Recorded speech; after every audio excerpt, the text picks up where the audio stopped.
उत्तराखंड में चल रहे प्राइवेट स्कूलों के मनमाने अवैध कारोबार के खिलाफ आज देहरादून राजधानी में एबीवीपी छात्र संगठन ने मोर्चा खोल दिया।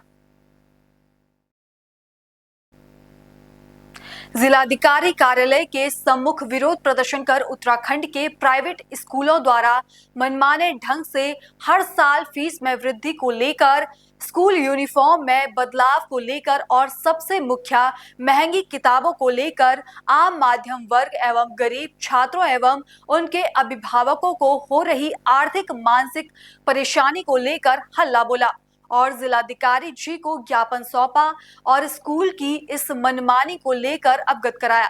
साथ ही एक बड़े आंदोलन की चेतावनी भी दी अगर इस फीस और शिक्षा शोषण पर अंकुश नहीं लगा। आइए देखते हैं हमारे संवाददाता राहुल कन्नौजिया की एक खास रिपोर्ट।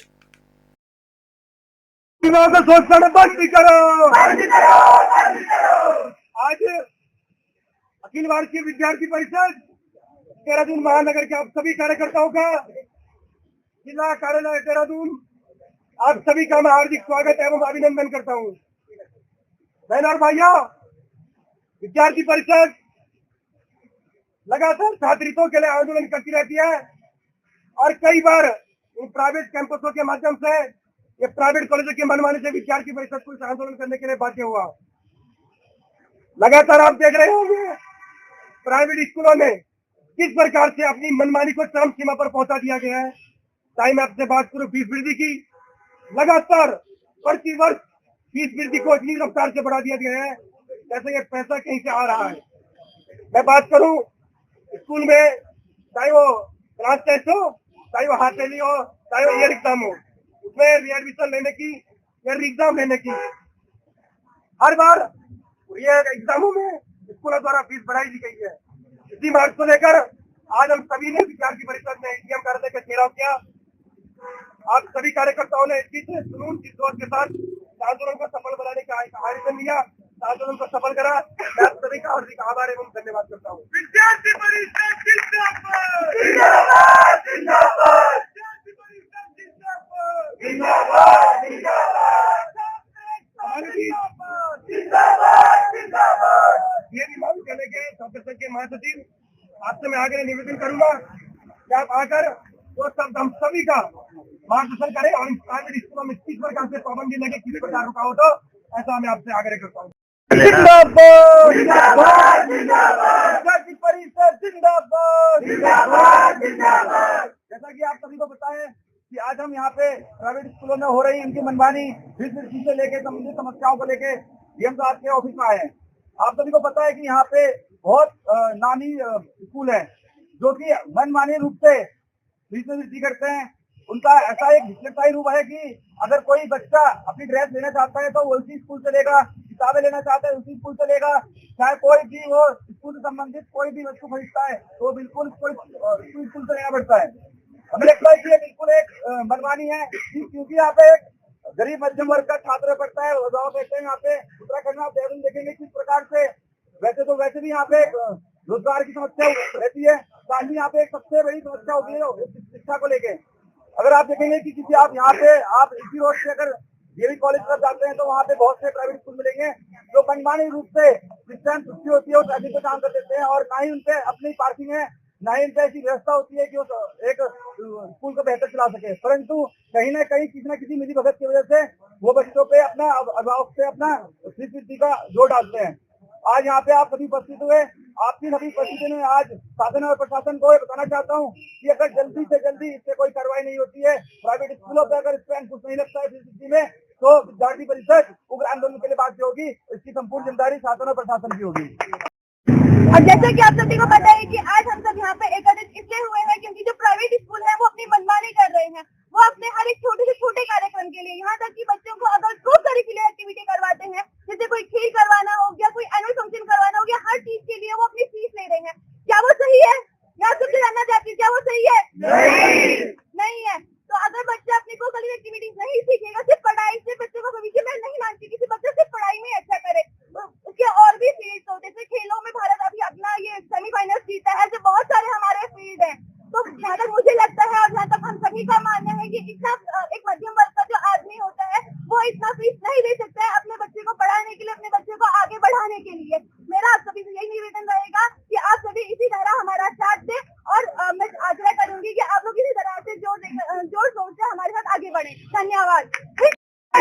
पहले तो यहाँ पर आए हुए सभी एबीपी के कार्यकर्ताओं का मैं हार्दिक स्वागत और अभिनंदन करता हूँ कि आप इस तरीके मुद्दे के लिए आप सभी ने अखिल भारतीय विद्यार्थी परिषद का पुरजोर के साथ हमारा साथ दिया। सबसे पहले मैं आपको बताना चाहूंगा, आज हम 21वीं सदी में जी रहे हैं। अगर हम बात करें 18वीं 19वीं सदी की, तो हमारे लिए जीने के लिए 4 चीजों की आवश्यकता थी: घर, मकान, कपड़ा और भोजन। लेकिन अगर आपको 21वीं सदी में जीना है तो आपको इन 4 चीजों के साथ एक अन्य चीज है जो है शिक्षा। लेकिन हमारा देश, आजादी हमारे देश को 1947 में मिल गई थी, लेकिन आज के समय जिस तरीके से शिक्षा का लेवल है, हमारे देश में शिक्षा का लेवल लगातार घटता जा रहा है। लेकिन उन्हीं शिक्षा के स्कूलों में शिक्षा जो फीस है उसकी वृद्धि लगातार उसी दर से बढ़ती जा रही है।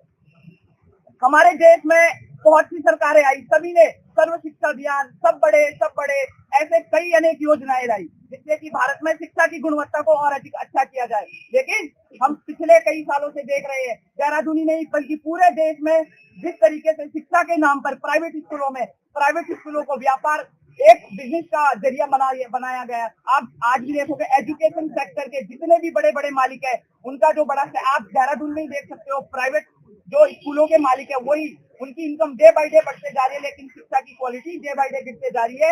इसी को लेकर अखिल भारतीय विद्यार्थी परिषद ने आज यहाँ पर जिलाधिकारी महोदय को ज्ञापन दिया है। और अगर ये शिक्षा की फीस वृद्धि अगर ऐसी रुकती नहीं है तो आगे भी अखिल भारतीय विद्यार्थी परिषद ऐसे ही अनेक आंदोलन के लिए बाध्य होगी, जिसकी संपूर्ण जिम्मेदारी जिलाधिकारी महोदय की होगी। धन्यवाद। और ये क्या कहना है? इसमें हम लोगों का कहना यह है कि जो प्राइवेट स्कूल जो हर साल फीस में वृद्धि करते हैं उसको बंद करें। जो गरीब परिवार है वो अपने बच्चों को कैसे पढ़ाएगा प्राइवेट स्कूलों में? जो प्राइवेट स्कूल वाले जो कहते हैं कि हमारे यहाँ से ड्रेसेस लो, हमारे यहाँ से उसको लेकर हम आंदोलन कर रहे हैं, जो अलग अलग पैसा वसूल करते हैं गरीब परिवारों से, तो अपने बच्चों को कैसे पढ़ाएंगे, अच्छी शिक्षा कैसे देंगे? तो इसके लिए हम लोग प्रदर्शन कर रहे हैं कि फीस वगैरह का एक तरीके से गरीब परिवारों को दिक्कत ना हो। हर साल इसको लेकर हमारा विरोध है। में ये अपने ड्रेस भी स्कूल में लेने, किताबें भी स्कूल में लेने, इसका कहना क्या है? हम लोगों का कहना यह है कि अगर ड्रेसेस लेता है तो वो कम रेट पे भी सकती है, और स्कूलों में फिक्स रेट होता है जिससे कि आपको हाउस वाइज भी अलग अलग ड्रेसेस लेनी पड़ती है। तो मध्य परिवार कैसे अफोर्ड करेगा ऐसा स्कूल जो हर साल वृद्धि कर देते हैं चीजों में कि अभी फैंसी ड्रेस कंपटीशन है तो उसकी फीस अलग से लगेगी। अगर हम बुक्स की बात करें तो उसमें भी कुछ बुक्स होती हैं कि जो हम स्कूलों से ही लेनी पड़ती है, तो वो चीजों को हम कहते हैं कि उन चीजों को ऐसे ना करें। आपको सरकार से क्या बोलना है? हम लोगों का सरकार से ये कहना है कि प्राइवेट स्कूलों में एक मानक सेट कर दिया जाए कि फीस का कि हर साल वृद्धि ना हो, एक फीस है तो उसको बीच रखें। और क्या होता है कि कई बार कहते हैं कि बच्चे ने अगर एग्जाम में फेल हो गया है तो उसको दोबारा रीटेस्ट के लिए भी अलग से फीस लेते हैं। और आजकल क्या है कि अगर एक क्लास से दूसरी क्लास में जा रहे हैं तो उसके लिए भी हम एडमिशन फीस अलग से देते हैं, जैसे कि ऐसा नहीं होता है, उसके लिए भी फीस एक्स्ट्रा फीस देनी पड़ती है। प्राइवेट स्कूलों में बच्चों को बैठने भी नहीं दिया जाता परीक्षा में, सरकार को जो है पैसे बच्चों का नुकसान हो रहा है शिक्षा का, तो उस पर क्या इस पे हमारा कहना यही है कि स्कूलों में ऐसा नहीं होना चाहिए। अगर बच्चा पूरे साल पढ़ रहा है तो उसके साथ ऐसा ना करें। जैसे कि आप देखोगे कि सरकारी स्कूलों में भी होता है, अगर 2 बहन भाई या 3 बहन भाई पढ़ते हैं तो फीस में कुछ छूट दी जाती है, लेकिन प्राइवेट स्कूल बराबर फीस लेता है। तो उसमें हमारा यही कहना है कि मध्य परिवार कैसे अफोर्ड कर पाएगा प्राइवेट स्कूल, और शिक्षा भी हमें अच्छी देनी है। तो इसके लिए हमारा सरकार से यही है कि प्राइवेट स्कूलों की फीस को एक सेट कर दिया जाए कि इतनी ही फीस रहेगी, वो हर साल अपनी फीस में वृद्धि करते हैं। लेकिन प्राइवेट स्कूल तो उसी के लिए हम विरोध कर रहे हैं, सरकार से कह रहे हैं कि ये चीजें बंद करें, नहीं तो हम और विरोध करेंगे। आज तो हम ज्ञापन देने आए हैं और इसमें हमारा उग्र आंदोलन हम करेंगे। शिक्षा मंत्री या फिर सरकार इस पर संज्ञान नहीं लेगी, हम उग्र आंदोलन करेंगे और वो सभी लोग देखेंगे कि हम लोग की विद्यार्थी परिषद किस तरीके से आंदोलन करेगी। और जो लोग कहते हैं कि हमारी सरकार है बीजेपी, हम इससे नहीं वो डरते हैं। अगर हम छात्र हितों में है तो हम उसके लिए आंदोलन करेंगे, चाहे हमें किसी भी सीमा तक जाना पड़े। फिलहाल बुलेटिन में इतना ही। देश और दुनिया की तमाम खबरें देखने के लिए बने रहिए पल्स 24 न्यूज के साथ। नमस्कार।